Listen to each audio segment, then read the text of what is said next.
Motor vessel Majestic X, we intend to conduct the boarding of your vessel.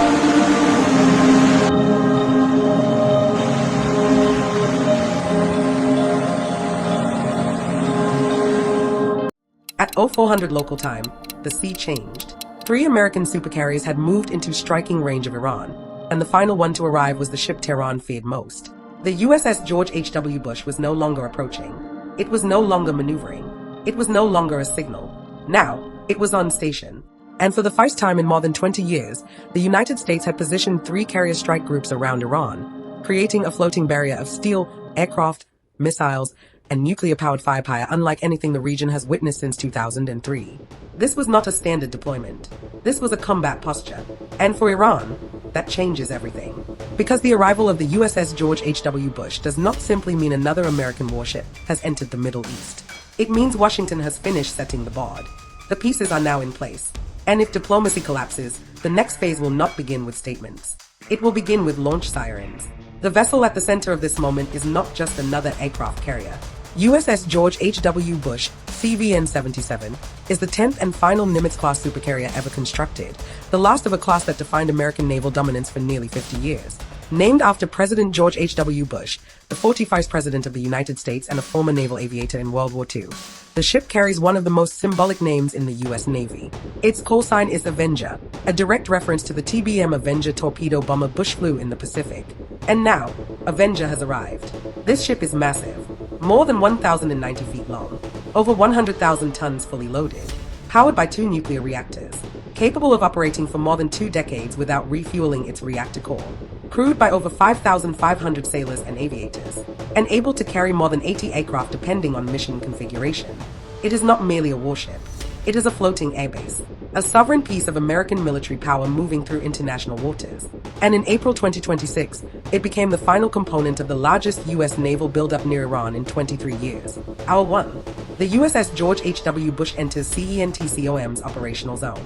That single movement immediately alters the regional balance.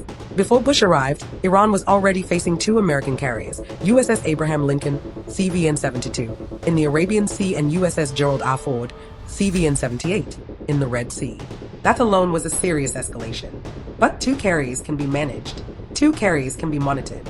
2 carriers can be politically absorbed. 3 is different. 3 carriers means overlap. 3 carriers means rotation.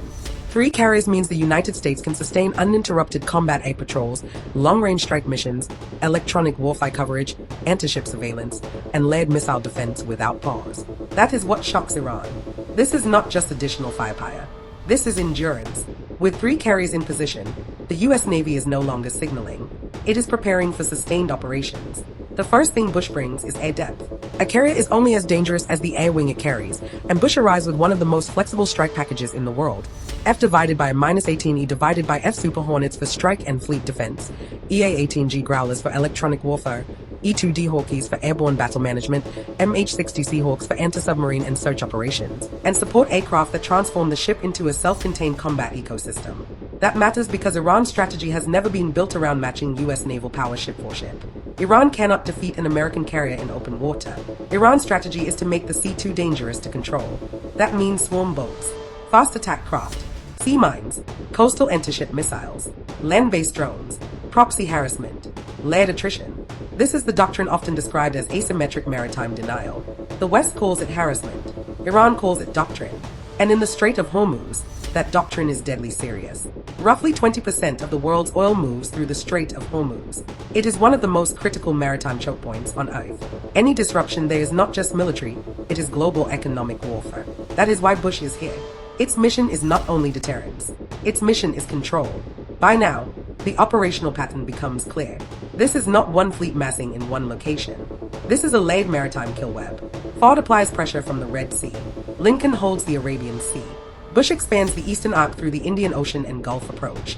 That matters because Iran now faces pressure from several directions. Any attempt to concentrate Iranian naval assets risks exposure from another axis.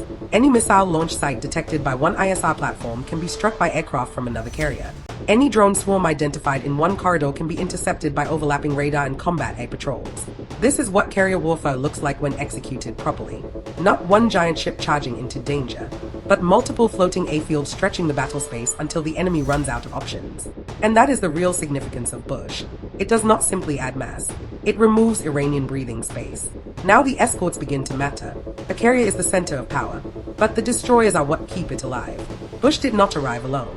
It arrived with the backbone of a strike group, guided missile destroyers including USS Donald Cook, DDG-75, USS Mason, DDG-87, and USS Ross, DDG-71. These are not escorts in the traditional sense. These are missile warfare platforms. Each Ali-class destroyer carries the Aegis Combat System, SPY radar, and vertical launch cells capable of firing Tomahawk land attack missiles, SM-2 and SM-6 interceptors, and anti-submarine weapons. That means Bush is not just protected by fighters overhead. It is shielded by a layered defensive network of radar, interceptors, jamming, and distributed missile fire. For Iran, this complicates everything. A swarm boat attack? Detected early. Tracked. Neutralized. A drone wave? Jammed. Intercepted, led. A coastal missile launched, likely spotted, triangulated, and queued for retaliation. A mine-laying operation, potentially fatal for the crews attempting it. This is exactly why U.S. rules reportedly hardened around mine warfare in the Strait, because mines are one of the few low-cost tools Iran can use to impose strategic cost. And Washington appears determined to remove that option quickly. Week 2. Now comes the political signal. 3 carriers are not deployed because Washington wants flexibility. 3 carriers are deployed because Washington wants leverage. This is military pressure designed for political effect. The message to Iran is simple. You are now negotiating under a ceiling of force. The message to Gulf allies is equally clear. Washington can still flood the region with naval power on command. And the message to global energy markets is the most important of all. The United States is prepared to use military force to keep Hormuz open. That is why this deployment matters far beyond Iran. Because this is not just about Tehran. This is about oil, shipping, insurance, deterrence, global market confidence. When 3 American carriers arrive near the world's most important oil choke point, the audience is not just Iran. It is the world. Now here is what makes Bush especially dangerous. It is not the newest carrier. That title belongs to Ford. It is not the most politically symbolic. That role often falls to Lincoln.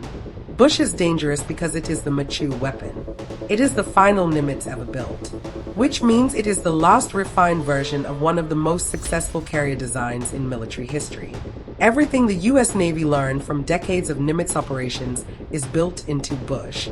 It is the polished version, the corrected version, the optimized version. Construction began in 2003 at Newport News, Virginia, under Northrop Grumman. It was laid down on September 6, 2003, launched on October 9, 2006, and commissioned in 2009. Total program cost is widely reported at roughly $6.2 billion before aircraft, escorts, and life cycle sustainment are added. That figure matters, because a carrier like Bush is not expensive because it is large. It is expensive because it is industrial warfare condensed into one hull. Nuclear reactors, armor steel, catapult systems, arresting gear, radar arrays, electronic warfare architecture, combat information systems, aviation fuel systems, magazine storage, aircraft elevators, redundant power grids, battle damage control systems. A carrier is not built like a ship. It is built like a floating city designed to absorb attack. And that is what makes it famous. Not just its name, not just its size, but what it represents. The USS George H.W. Bush is famous because it is one of the final pure symbols of post-Cold War American naval supremacy. Massive, nuclear-powered, globally deployable, and built to project overwhelming force without needing foreign basing permission. That is what Iran is facing now. Not just a ship, but a system. And how would it be used in war? Not recklessly, not theatrically, not by charging into the Persian Gulf for cinematic effect. That is not how carriers fight. Bush would likely be used the way modern carriers are actually designed to fight, standing off, staying mobile, launching power at range. Its aircraft would strike from distance. Its E-2DS would manage the air picture. Its growlers would blind radars. Its destroyers would form the shield. Its helicopters would screen submarines and small boats. Its logistics chain would keep the machine alive. Bush does not need to sail into Iran's kill zone to be lethal. It only needs to remain far enough away to survive, while still close enough to launch. That is the logic of carrier warfare. Survive, sustain, strike, repeat.